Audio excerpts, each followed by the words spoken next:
आज के सेशन में गुप्त डायनेस्टी के बारे में हम चर्चा करेंगे और गुप्त डायनेस्टी के अंतिम शासकों पुरुगुप्त, बुधगुप्त और नरसिंहगुप्त के बारे में जानेंगे। किस प्रकार से गुप्त डायनेस्टी का पतन हुआ और गुप्त डायनेस्टी के पतन के क्या कारण रहे, जानिए मेरे साथ। मैं हूं दिलीप चौधरी और मेरे साथ आप सभी का मेरे यूट्यूब चैनल पर बहुत बहुत स्वागत है। और आज हम इस टॉपिक को लेकर आए हैं जो गुप्त डायनेस्टी का अंतिम टॉपिक है। ठीक है, ये लेक्चर गुप्त वंश से संबंधित अंतिम लेक्चर होगा हमारा। उसके बाद जो नेक्स्ट लेक्चर पढ़ेंगे हूण और वाकाटक डायनेस्टी से संबंधित पढ़ेंगे और फिर हम हर्षवर्धन जो पुष्यभूति डायनेस्टी होगी उसको पढ़ेंगे। तो यहाँ थोड़ा सा इंपॉर्टेंट चीजें यहाँ पे मैं और बताने वाला हूँ कुछ, तो जैसे कि इनके द्वारा निर्मित गुफाओं को भी बताऊंगा और इन गुप्तों के द्वारा निर्मित भारत में जो मंदिर स्थापित किए गए थे, प्रमुख मंदिरों को, उनको भी हम समझेंगे। तो अभी हम जो बात करेंगे वो बात करेंगे पुरुगुप्त की। जैसे कि मैंने कल आपको बताया था कि स्कंदगुप्त जो था उसका बड़ा भाई था पुरुगुप्त, लेकिन स्कंदगुप्त अधिक योग्य था इसलिए पहले शासक स्कंदगुप्त बना। स्कंदगुप्त का कोई पुत्र नहीं था, कोई उसका संतान विहीन उसकी मृत्यु हुई थी, अतः उसका बड़ा भाई पुरुगुप्त शासक बना। जब पुरुगुप्त शासक बना तो उसकी उम्र बहुत काफी ज्यादा थी, तो उम्र ज्यादा होने की वजह से पुरुगुप्त बहुत कम समय तक शासन कर पाया और इसका जो शासन काल रहा था वो 467 से और 476 तक रहा था। ठीक है, लगभग इसका 9 साल के आसपास शासन रहा। और जैसे ही पुरुगुप्त की मृत्यु हुई तो पुरुगुप्त की जो माता थी उसका नाम था अनंत देवी। ठीक है, स्कंदगुप्त की माता अनंत देवी नहीं थी, कोई अन्य माता थी इसकी। तो अनंत देवी इसकी माता थी पुरुगुप्त की और इसकी पत्नी थी चंद्र देवी। तो इस चंद्र देवी से उत्पन्न जो पुत्र थे वो 3 थे, कुमार गुप्त द्वितीय, बुधगुप्त और नरसिंहगुप्त। ये 3 इसके पुत्र थे, किसके? पुरुगुप्त के। तो कुमार गुप्त जो द्वितीय था ये सारनाथ का गोप्ता था। गोप्ता किसको बोलते थे? गोप्ता बोलते थे राज्यपाल को। किसी प्रांत का जो कह सकते बड़ा पदाधिकारी होता था, उसका जो नेता होता था, उसका जो सर्वे सर्वा होता था, उसे बोलते थे ऊपरिक, ऊपरिक या गोप्ता। क्या बोलते थे? ऊपरिक या गोप्ता। और प्रांत को बोलते थे गुप्त काल में भुक्ति। क्या बोलते थे? भुक्ति। और भुक्ति का अधिकारी या सर्वोच्च नेता या सर्वोच्च सर्वे सर्वा कौन होता था? तो उसे बोलते थे ऊपरिक या गोप्ता। तो ये जो कुमार गुप्त द्वितीय था ये पुरुगुप्त का बेटा था और पुरुगुप्त के समय ये सारनाथ का गोप्ता था। ठीक है, बाद में 1 वर्ष के लिए ये शासक बना, 476 से 477 तक ये शासक रहा। उसके जस्ट बाद आया बुधगुप्त।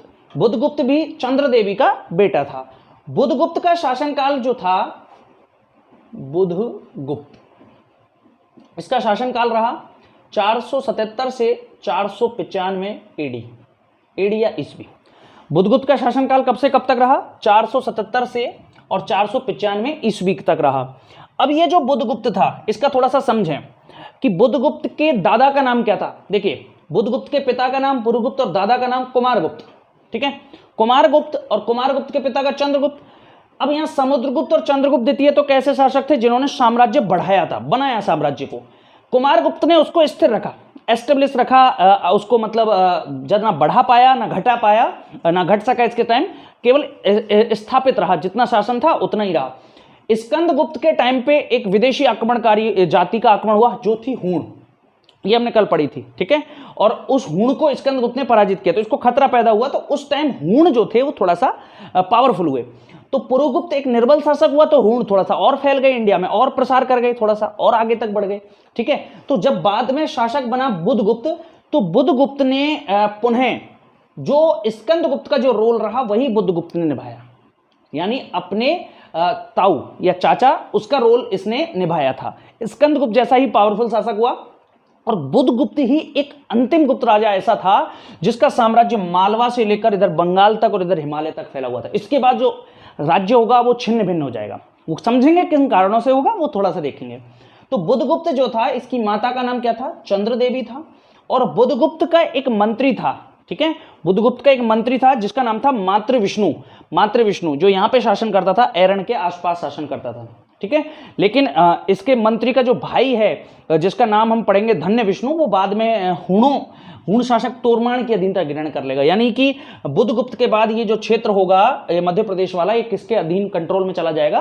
हूण शासकों के कंट्रोल में जाएगा। ठीक है, अभी देखो तो बुधगुप्त भारतीय गुप्त वंश का अंतिम ऐसा राजा था जिसका साम्राज्य मालवा से शुरू होता था और इधर बंगाल तक जाता था, इधर हिमालय तक जाता था और इधर सिंधु नदी तक फैला हुआ था। इसके बाद कोई भी डायनेस्टी, कोई भी राजा इस डायनेस्टी का वो इस शासन के क्षेत्र को स्थापित नहीं बना के नहीं रख सका था। फिर इसके जस्ट बाद जैसे ही बुद्धगुप्त की मृत्यु हुई, तो बुद्धगुप्त की मृत्यु होने के बाद ये जो पूरा का पूरा एरिया था, जो पूरा का पूरा गुप्त साम्राज्य था, ये गुप्त साम्राज्य 3 भागों में बट गया। इधर पाटलिपुत्र, इधर बंगाल और इधर ये आपके हो जाता है मालवा। ठीक है, तो मालवा का शासक बन गया भानुगुप्त। मालवा का शासक कौन बन गया? भानुगुप्त। पाटलिपुत्र का शासक बन गया नरसिंहगुप्त। ठीक है, और बंगाल का शासक बन गया वैन्यगुप्त। वैन्यगुप्त। ठीक है, इस तरह से गुप्त जो साम्राज्य था वो 3 भागों में बट गया। थोड़ा सा यहां एक चीज और मैं बताना चाहूंगा कि जो ये बुद्धगुप्त था ना, ये जो है प्रभावित था बौद्ध धर्म से। बुद्धगुप्त कौन से धर्म से प्रभावित था? बौद्ध धर्म से प्रभावित था। ठीक है, तो लेकिन इसकी जो टाइटल हमको मिलेगा वो परम भागवती मिलेगा। परम भागवत, इसकी उपाधि कौन सी थी? परम भागवत। चाहे ये बौद्ध धर्म से संबंधित था, लेकिन इसने अपने पिता और दादाओं की तरह, जैसे कि चंद्रगुप्त द्वितीय, समुद्रगुप्त, कुमारगुप्त, इन सब ने जो उपाधि धारण की थी वो परम भागवत की थी, तो इसकी उपाधि भी परम भागवत मिलती है। लेकिन ये बौद्ध धर्म से प्रभावित था। इसने अपने साम्राज्य में बहुत सारे बौद्ध मठ बनवाए थे, बहुत सारे बौद्ध विहार बनवाए थे, बहुत सारी बौद्ध चैत्यों का निर्माण कराया था। ठीक है, तो ये बौद्ध धर्म के मतलब एक तरह से प्रभाव में गुप्त साम्राज्य आ चुका था। गुप्त साम्राज्य जो मूल रूप से जो इसके शासक थे, जैसे समुद्रगुप्त था, तो उसने एक टाइटल ग्रहण किया था धरणी बंद का। धरणी बंद यानी वह अपने बाहुबल से, धरणी मतलब यानी कि पूरी पूरी धरती को बांधना चाहता था, यानी कंट्रोल में करना चाहता था, उसे जीतना चाहता था। ऐसे ही चंद्रगुप्त द्वितीय भी विश्व विजेता बनना चाहता था, संपूर्ण धरती को जीतना चाहता था। तो इन दोनों शासकों की नीति तो कैसी थी? साम्राज्य प्रसार की। लेकिन उसके बाद कुमारगुप्त तो स्थापित ही रख पाया और स्कंदगुप्त ने विदेशी हमलों से बचाया। और उसके बाद जब बुद्धगुप्त जैसे राजा आए, तो बुद्धगुप्त जैसे राजाओं ने क्या किया? बौद्ध धर्म अपना लिया, यानी शांति की नीति पर वो चले। उन्होंने साम्राज्य प्रसार के बारे में सोचना बंद कर दिया। ठीक है, तो इसकी उपाधि परम भागवत मिलती है। लेकिन ये कौन से धर्म से प्रभावित था? बौद्ध धर्म से प्रभावित था। बौद्ध धर्म पे काफी खर्चा भी इसने उस जमाने में किया था। तो इस तरह से ये आपके बुद्धगुप्त हो जाता है। तो बुद्धगुप्त की मृत्यु के बाद जो है ये जो साम्राज्य था, ये इसके भाई नरसिंहगुप्त और इसके संभवतः बेटे थे भानुगुप्त और वैन्यगुप्त, इनमें बढ़ जाता है। और मैंने आपको बताया कि पाटलिपुत्र की जो या मगध का जो क्षेत्र था वो नरसिंहगुप्त के हाथ में आया। इसी तरह मालवा का क्षेत्र भानुगुप्त के हाथ में चला गया और बंगाल का क्षेत्र वैन्यगुप्त के हाथ में चला गया। इस प्रकार से साम्राज्य 3 भागों में बंट चुका था। इधर से पावरफुल हो रहे थे हूण। कौन पावरफुल हो रहे थे? हूण पावरफुल हो रहे थे। और हूणों का जो राजा था तोरमान, इस तोरमान का संभवतः इन क्षेत्रों पर जो है अधिकार भी हो गया था। ठीक है, और इसका अधिकार कैसे प्रूफ होता है कि मैंने आपको बताया था कि जो बुद्धगुप्त था, इस बुद्धगुप्त का एक सामंत था, उस सामंत का नाम था मात्र विष्णु, और इस मात्र विष्णु के भाई था धन्य विष्णु। ये जो धन्य विष्णु था, ये तोरमान का सामंत बन गया। तोरमान कौन था? हूण। इसने लगभग 500 ईस्वी के आसपास इस क्षेत्र को जीतना स्टार्ट कर दिया था तोरमान ने। तो धन्य विष्णु तोरमान का सामंत हो गया, जबकि उसका भाई किसका सामंत था? बुद्धगुप्त का। तो यानी बुद्धगुप्त के मरने के बाद ये जो धन्य विष्णु था, ये किसके अधीन चला गया? तोरमान के, यानी हूणों का यहाँ पे कब्जा हो गया।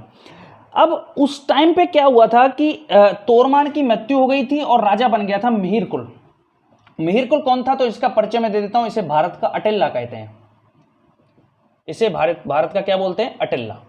और ये शैव था, यानी भगवान शिव की पूजा करता था और ये बौद्ध धर्म का कट्टर शत्रु था, इसीलिए इसे भारत का अटिल्ला कहा गया। बौद्ध धर्म का कट्टर शत्रु। इसने बौद्ध धर्म के जितने भी केंद्र थे उनको जला दिया। जैसे कि राजस्थान में एक जगह है बैराठ, जयपुर के पास, बीजक की पहाड़ी, और ये जो सारी जगह आप पढ़ते हैं बौद्ध धर्म से संबंधित, उन सारे क्षेत्रों को इसने जला दिया। बैराठ को जला के राख किसने किया? मिहिरकुल ने। मिहिरकुल कौन से वंश का शासक था? हूण वंश का, विदेशी आक्रमणकारी था। और इसने बांडोली पड़ता है चित्तौड़गढ़ में, एक बांडोली में महाराणा प्रताप की छत्री है। महाराणा प्रताप आप समझते होंगे, स्वतंत्रता संग्राम के आराध्य, और भारत की स्वतंत्रता के पुजारी कहे जाने वाले महाराणा प्रताप की जो छतरी है वो भी बांडोली में है, वो बांडोली पड़ता है आपके उदयपुर। लेकिन मैं जो इस बांडोली की बात कर रहा हूं मेहर कुल की, वो बांडोली चित्तौड़गढ़ में, वहां पर इसने शिव मंदिर बनवाए थे मेहर कुल ने। लेकिन बौद्ध धर्म का कैसा था, शत्रु था, बौद्ध धर्म से घृणा करता था ये, ठीक है। तो इस और गुप्त डायनेस्टी के राजाओं ने कौन सा धर्म अपना लिया था, बुद्ध धर्म अपना लिया, इसलिए इसका हमला भारत पर भी हुआ। और इसने, चूंकि इसके पिता ने, तोरमाण ने काफी क्षेत्रों पर कब्जा कर रखा था, तो अब इसका आक्रमण सीधे पाटलिपुत्र पर इसने मगध पर आक्रमण कर दिया। मगध पर आक्रमण कर दिया तो उस समय शासक हुआ करता था नरसिंह गुप्त बालादित्य। इसका पूरा नाम था नरसिंह गुप्त बालादित्य। देखो इस बालादित्य नाम का उल्लेख करता है हिनसांग। हिनसांग का नाम आपने सुना होगा।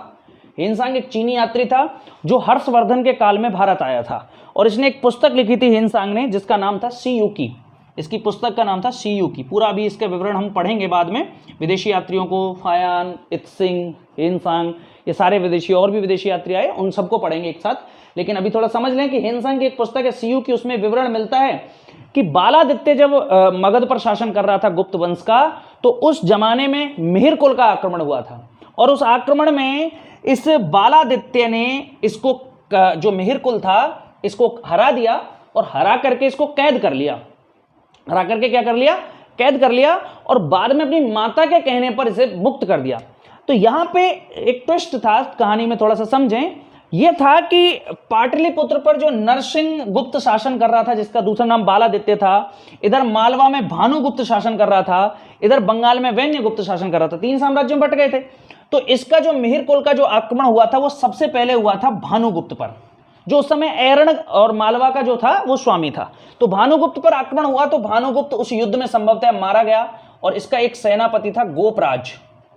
ये गोपराज मारा गया, और इस गोपराज की जो पत्नी थी वो सती हुई थी।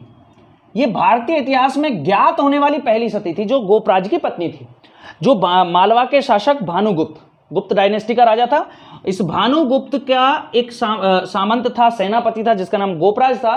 और इस गोपराज की पत्नी ने उस टाइम पे क्या किया था, सती व्रत धारण किया, अपने पति के साथ ये चिता पर बैठकर जल गई थी, ठीक है।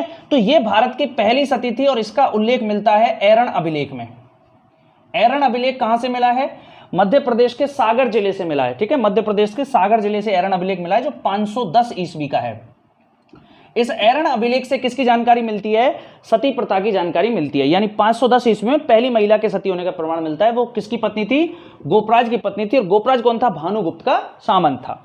अब इसने मालवा जीत लिया, तो अब मिहिर कुल आगे बढ़ा, आगे बढ़ के कहां आक्रमण किया, पाटलिपुत्र पर आक्रमण किया। तो नरसिंह गुप्त बालादित्य आक्रमणकारियों को रोकने के बजाय मैदान छोड़ के भाग गया, यानी अपनी राजधानी छोड़ के भाग गया। थोड़ा समझिए, इतनी बड़ी डायनेस्टी रही जिसमें समुद्रगुप्त जैसे राजा, चंद्रगुप्त द्वितीय जैसे राजा, कुमारगुप्त, स्कंदगुप्त, इतने बड़े प्रतापी शासक हुए जिन्होंने अपने बाहुबल से विदेशी आक्रमणकारियों को भारत से खदेड़ दिया, शकों को हराया, हुणों को हराया, और कुषाणों को भी पराजित किया, अपना सामंत बना के रखा। ऐसे लोग जो धरणीबंध जैसी उपाधि धारण करते थे, कि जो धरती को जीतने की इच्छा रखते थे, उस वंश में कितना कायर शासक हुआ नरसिंहगुप्त, जो राजधानी छोड़ के भाग गया। उसके जो सेनापति थे, उन सेनापतियों ने प्रण किया कि चाहे राजा भाग जाए, हमारा यह कर्तव्य है कि हम देश की रक्षा करें। देखिए इंडियन आर्मी यहां पे काम करेगी, भारतीय सेना। तो वो जो सैनिक थे उन्होंने सीधे लोहा लिया, किससे, मिहिर कुल से। मिहिर कुल से लोहा लिया, और इस मिहिर कुल को पराजित कर दिया। पराजित करके इसको बंदी बना लिया, और बंदी बनाने के बाद जब इसे नरसिंह गुप्त बालादित्य के पास लाए, तो अब चूंकि ये बौद्ध धर्म ग्रहण कर चुका था, तो इसने कहा शांति का मार्ग पर चलो, और उसको छोड़ दिया। बौद्ध धर्म से संबंधित प्रभावित होने के बाद जो इसने ये कृत्य किया, उस कृत्य का यह दुष्प्रभाव रहा कि ये पूरा का पूरा एक तो गुप्त वंश खत्म हो गया, और कुछ ही समय में भारत में जो गुप्त वंश था उसका कोई नाम और निशान तक ना बचा। गुप्त डायनेस्टी जो इतने बड़े क्षेत्र पर रही, जिनके समय को भारत का स्वर्ण काल कहते थे, जो विकेंद्रीकरण की अवस्था से केंद्रीकरण को लाई थी। भाई ये छोटे से राजा थे, तो विकेंद्रीकृत अवस्था थी, और समुद्रगुप्त ने पूरे भारत को ही जीत लिया, केंद्रीकरण की ओर ले गया भारत को। उस केंद्रीकरण से दोबारा विकेंद्रीकरण की अवस्था आ गई, ठीक है। तो ये एक बहुत ज्यादा जो है इसका सबसे गलत कार्य रहा नरसिंह गुप्त बालादित्य का, जो मिहिर कुल जैसे विदेशी आक्रमणकारी को छोड़ दिया। क्योंकि उसकी सेना ने उसको बंदी बना लिया था, तो इसे या तो कैद रखना चाहिए था, या इसको संभवतः मृत्यु दंड देना चाहिए था। ठीक है, लेकिन इसने मिहिर कुल को छोड़ दिया और बाद में मिहिर कुल ने लगातार आक्रमण कर करके भारत के बहुत सारे क्षेत्रों को पुनः जीत लिया। ठीक है, ये एक पतन के इनके कारण रहे। तो ये नरसिंहगुप्त बालादित्य शासक रहा, इधर भानुगुप्त, उधर वैन्यगुप्त जो था ये बंगाल में शासन कर रहा था। ठीक है, और इसका कोई ज्यादा उल्लेख हमें मिलता नहीं है। उसके बाद नरसिंहगुप्त, इसका शासन रहा 495 से 530 ईस्वी तक रहा। उसके बाद राजा बना कुमारगुप्त तृतीय।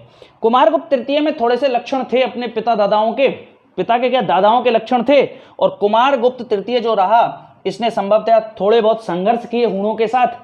और उसके बाद जो है इसका अंतिम जो डायनेस्टी का इसका राजा मिलेगा वो हमें मिलेगा विष्णुगुप्त। ठीक है, विष्णुगुप्त का शासन लगभग 550 ईस्वी तक रहा और 550 ईस्वी के आसपास ये गुप्त जो वंश था वो भारत के नक्शे से समाप्त हो गया।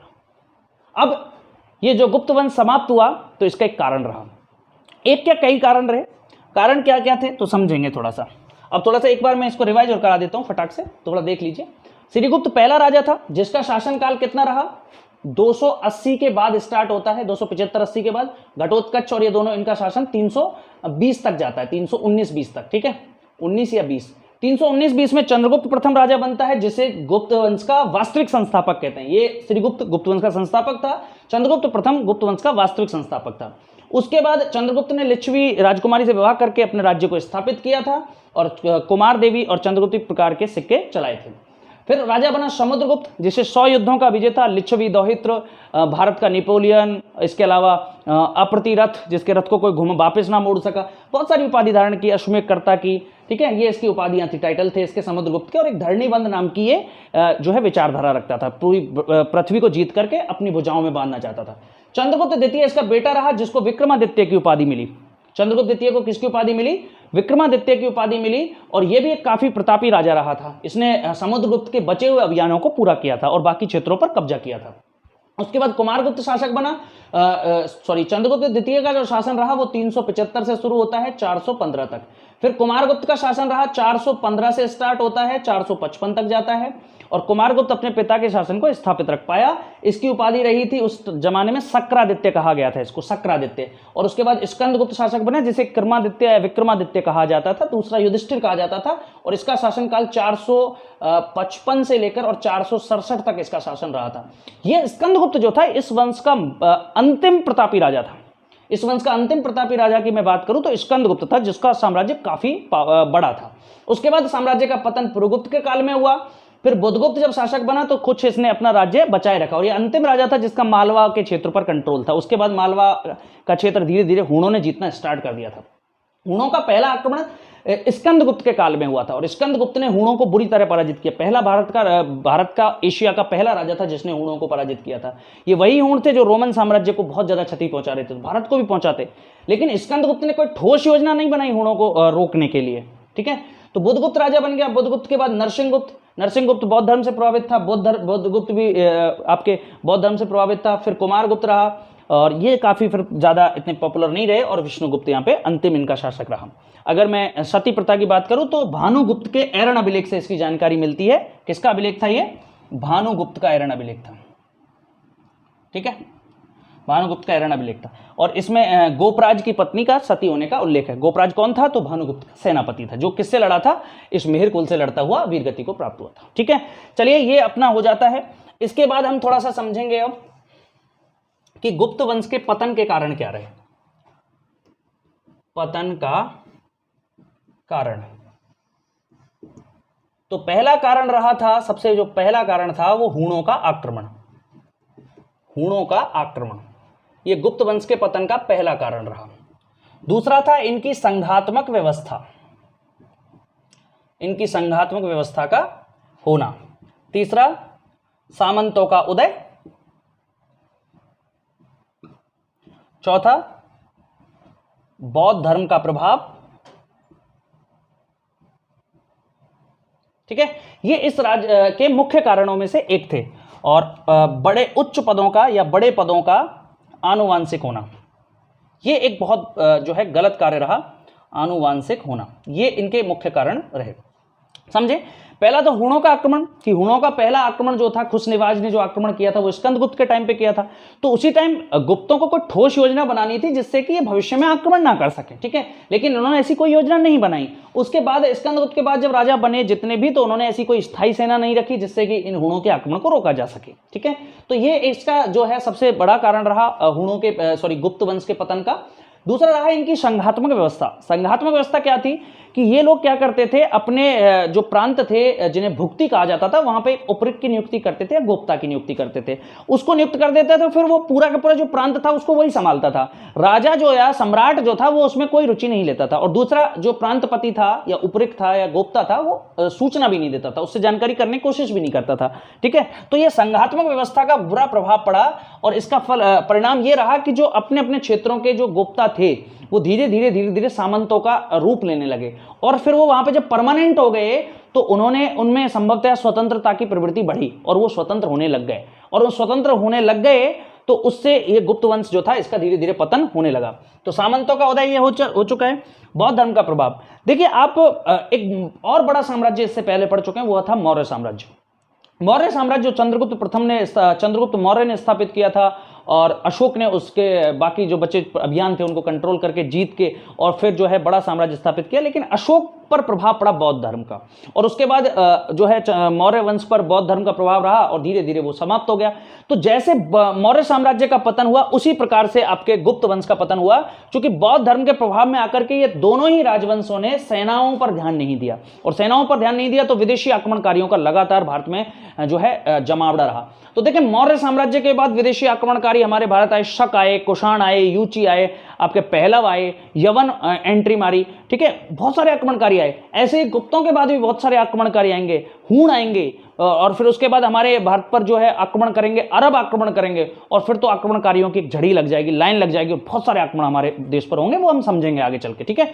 तो ये इसका एक प्रभाव रहा, बौद्ध धर्म का प्रभाव जब शासकों पर रहा तो वो शांति नीतियों की तरफ ज्यादा ध्यान देने लगे और शांति नीति से जो है विदेशी शत्रु नहीं जाएगा, उसको खदेड़ना पड़ेगा, सेना से खदेड़ना पड़ेगा, ठीक है।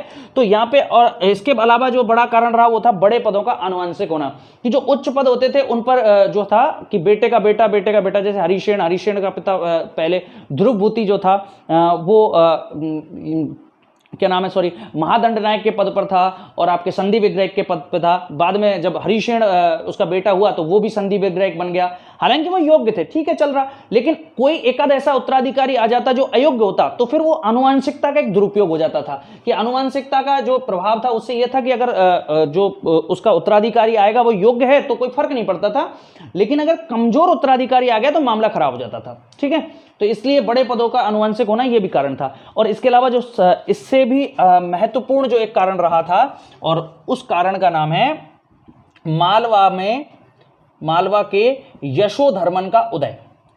एक यशोधर्मन नाम का शासक रहा और इसका जो उदय था इसने तो ये मानिए गुप्तों की शक्ति को उखाड़ फेंका। यशोधर्मन एक बड़ा शासक हुआ और इस यशोधर्मन ने क्या किया था, मालवा को जीतकर और संपूर्ण जो है इधर पूर्वी ओर अभियान कर दिया और गुप्तों का पतन कर दिया, खत्म कर दिया गुप्तों को। तो ये गुप्तों के पतन के जो है मोस्टली कारण रहे थे, ठीक है। इस प्रकार से गुप्त साम्राज्य का पतन हो गया।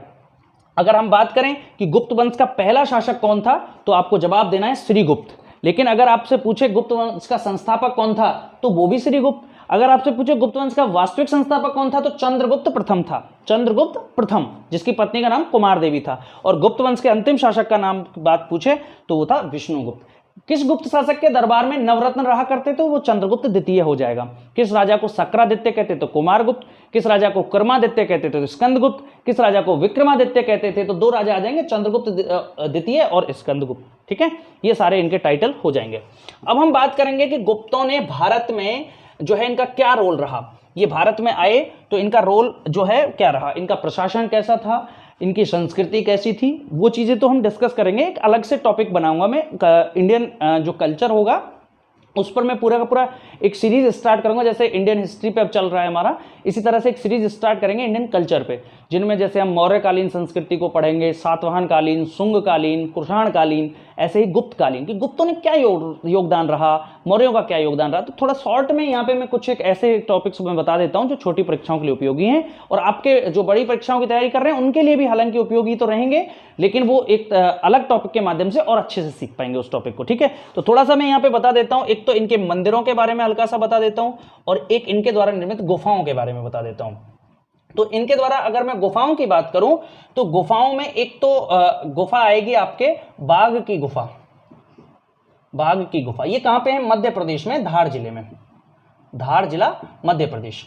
दूसरा, इनके समय अजंता की गुफाओं का निर्माण हुआ। अजंता में 16 नंबर की गुफा, 17 नंबर की गुफा और 19 नंबर की गुफा जो है ये गुप्तकालीन गुफाएं हैं। इनमें मोस्टली रोल जो रहा था वो वाकाटक डायनेस्टी के शासकों का हुआ था। वाकाटक डायनेस्टी के जो शासक थे उन्होंने संभवतः इन गुफाओं का निर्माण कराया था, लेकिन गुप्त काल में हुआ था इसलिए गुप्तकालीन माना जाएगा। ठीक है, तो इसके अलावा एक गुफा शैव गुफा भी मिलेगी, शैव यानी भगवान शिव के लिए। ये दोनों गुफाएं, जो बाघ की गुफा है, अजंता की गुफा है, ये दोनों बौद्ध धर्म से संबंधित है। ठीक है, अगर मैं शैव धर्म की बात करूं तो शैव धर्म की गुफा आपको मिलेगी उदयगिरी की पहाड़ियों में। उदयगिरी की पहाड़ी कहां पर है? मध्य प्रदेश। यहां पर वीरसेन जो था उसने एक शैव गुफा बनवाई थी जो चंद्रगुप्त द्वितीय के समय था। ठीक है, मैंने बताया था आपको। तो वीरसेन ने यहाँ पे एक शैव गुफा बनवाई थी उदयगिरी में। तो ये गुफाएं जो हैं इनसे संबंधित हो जाती हैं। अब मैं बात करूंगा इनके मंदिरों की। गुप्त काल में बनाए गए यदि मंदिरों की बात की जाए तो इनके जो मंदिर होते थे वो क्या होते थे?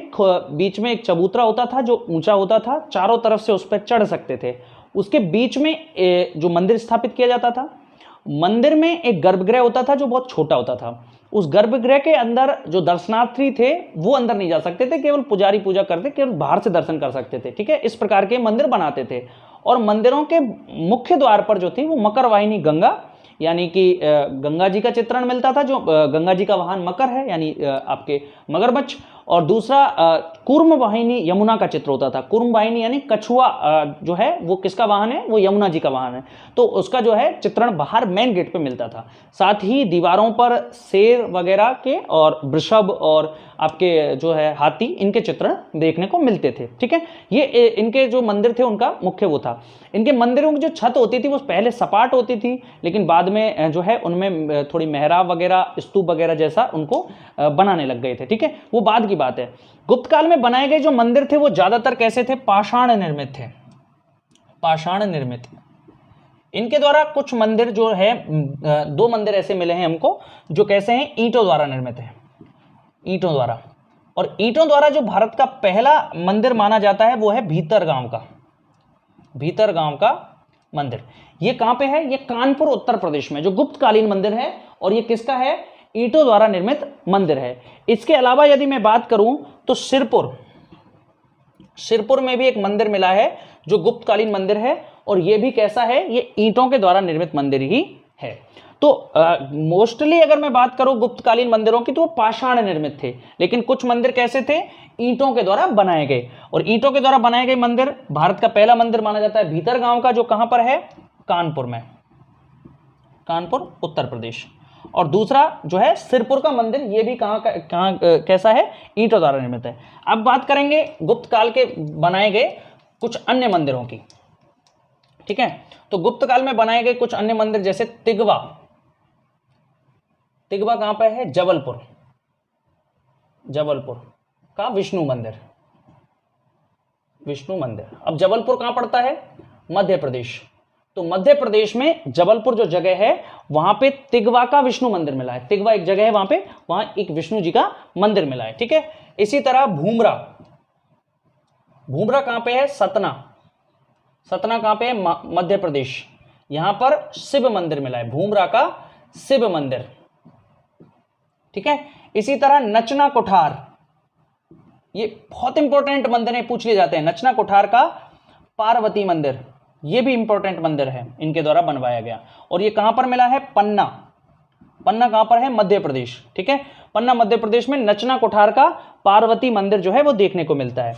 इसी प्रकार सांची का मंदिर, तो सांची का जो स्तूप है उसके दक्षिण पूर्व में ये मंदिर है, सांची का मंदिर।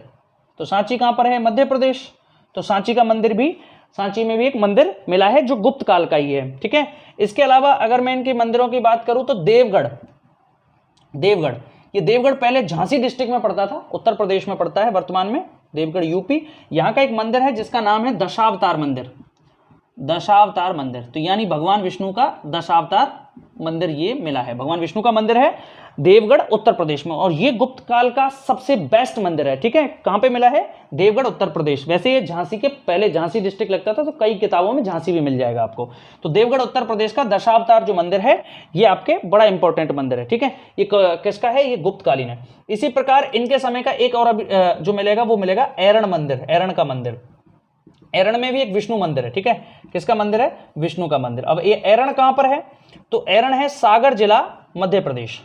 मध्य प्रदेश में जो जिला है सागर, वहां पे इनका ये मंदिर मिला है, ठीक है। तो ये इनके कुछ प्रमुख मंदिर हैं, जैसे तिगवा जबलपुर का विष्णु मंदिर, भूमरा का शिव मंदिर जो सतना मध्य प्रदेश में है, ऐसे ही नचना कुठार का पार्वती मंदिर है जो पन्ना मध्य प्रदेश में है, ऐसे ही सांची का मंदिर जो मध्य प्रदेश में है, देवगढ़ उत्तर प्रदेश का दशावतार मंदिर, ठीक है। इसी तरह एरण, एरण कहां पर है? सागर मध्य प्रदेश, यहां का भी विष्णु मंदिर, ठीक है। ये काफी इंपॉर्टेंट है। इसके अलावा भीतरगांव, भीतरगांव का ईंटों द्वारा निर्मित मंदिर, ईंटों द्वारा निर्मित मंदिर, जो भारत का पहला ईंटों द्वारा निर्मित मंदिर माना जाता है। ये किसके समय बनाया था?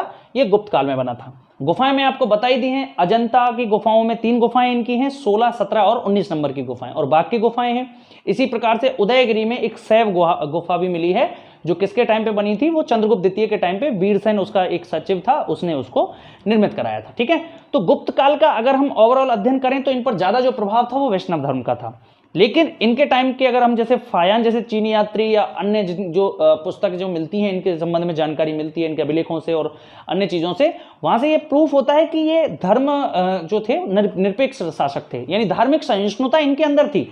इनके दरबार में बौद्ध भी रहते थे, शैव भी रहते थे और अन्य धर्मों के लोग भी रहते थे। उस जमाने में जो है ईसाई धर्म भारत में नहीं पहुंचा था और ये आपके मुस्लिम धर्म स्थापित ही नहीं हुआ था, तो उन धर्मों की तो हम बात नहीं कर सकते। बौद्ध धर्म, जैन धर्म, ये लोग जो धर्म थे वो इंडिया में उस टाइम प्रचलित थे, तो उनके हर धर्म के प्रति ये सहिष्णु थे।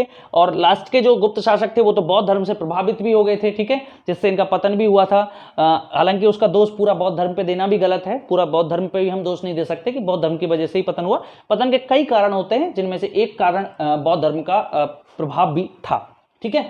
तो ये इस गुप्त काल में जो बनाए गए प्रमुख मंदिर और गुप्त काल में बनाई गई प्रमुख गुफाओं के बारे में मैंने आपको बताया, और गुप्त काल के ज़्यादातर राजाओं के बारे में मैं आपको समझा चुका हूं। अगर फिर भी आपको कोई प्रॉब्लम है और किसी चीज़ पर आपको डिस्कस करना है तो आप कमेंट बॉक्स में जो है कमेंट डाल सकते हैं, या फिर हमारे और साथ में एक चीज़ और मैं बता देता हूं, जो हमारा टेलीग्राम चैनल है उसको आप ज्वाइन कर लें। वो दिलीप चौधरी सर के नाम से आपको मिलेगा, जो हमारे चैनल का नाम है उसके नाम से ही आपको मिल जाएगा टेलीग्राम पे। और उसमें बहुत सारी जो है मैंने आपको पीडीएफ डाल रखी हैं, और वो जो सारी पीडीएफ हैं वो किससे संबंधित हैं? वो आपके एग्जाम्स के जो जनरल नॉलेज है उससे ही संबंधित है, ठीक है। तो उनको आप आराम से डाउनलोड कर लीजिए, उनको पढ़ लीजिए, देख लीजिए, उनको प्रिंट निकलवा लीजिए, जैसे भी आप पढ़ना चाहें उस तरह से उनको यूज कर सकते हैं। तो ये एक आपके लिए बहुत इंपॉर्टेंट रहेगा, आपको फायदा मिलेगा उस चीज़ का पूरा, तो उनको आप ज्वाइन कर लें। अच्छा, अब मैं थोड़ा सा एक चीज़ और आपको बताना चाहूँगा। कुछ बच्चों की डिमांड थी कि सर ये जो गुप्त काल के सिक्के थे वो किस तरह के थे, तो मैं अभी जो आपको ये चित्र दिखा रहा हूँ, यहाँ पे जो आपको ये चित्र दिख रहा है ये आपको कैसा है, गुप्त काल के द्वारा गुप्त काल में जो सिक्के चलते थे वो चलते थे। जैसे अभी ये आपको दिख रहा है, इसमें आपको धनुर्धारी प्रकार का सिक्का दिख रहा है, आपको समुद्रगुप्त को दिख रहा होगा, तीर खींचता हुआ दिख रहा होगा। तो ये ऐसे सिक्के उस टाइम पे प्रचलन में थे, ठीक है। कुछ बच्चों की ये थी कि भाई हमें सिक्के दिखाए जाएं कि किस तरह के सिक्के उस टाइम पे प्रचलन में हुआ करते थे, ठीक है बच्चों। चलिए, इसी के साथ मैं आपसे विदा लेना चाहूँगा, और साथ ही एक रिक्वेस्ट भी आपसे मैं करना चाहूँगा कि आप चैनल को बढ़ाइए, शेयर करिए फटाफट, जिससे कि और लोगों तक भी पहुँचे। इसी के साथ जय हिंद, जय भारत।